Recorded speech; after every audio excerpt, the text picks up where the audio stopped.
যেমন বুনো ওল তেমনি বাঘা তেঁতুল। মোস্তাফিজ ইস্যুতে এই মুহূর্তে বল আছে বাংলাদেশের কোর্টে।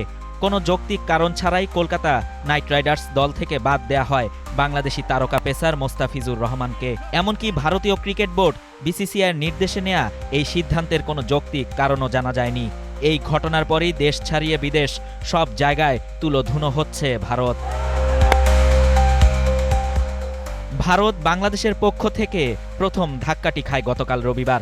ক্রিকেটের সর্বোচ্চ সংস্থা আইসিসিকে বিসিবি সাফ জানিয়ে দিয়েছে টি-20 বিশ্বকাপের কোনো ম্যাচ খেলতে ভারতে যাচ্ছে না বাংলাদেশ দল।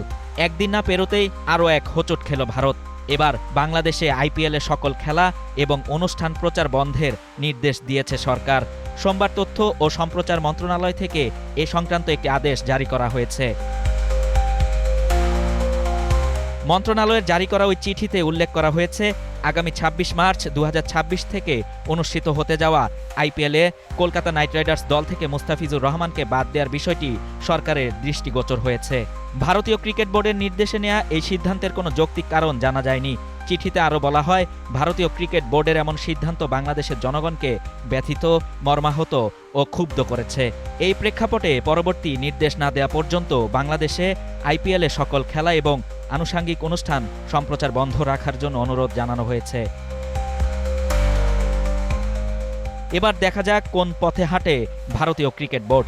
ইটের বদলে পাটকেল মেরে ভারতকে জানিয়ে দিল আর নত হওয়ার সুযোগ নেই।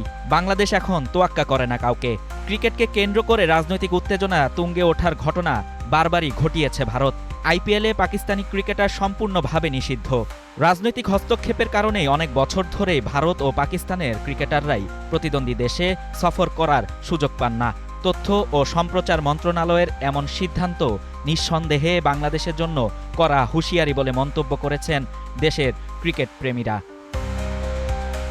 শাহরিয়ার শাফাত, বাংলা নিউজ 24।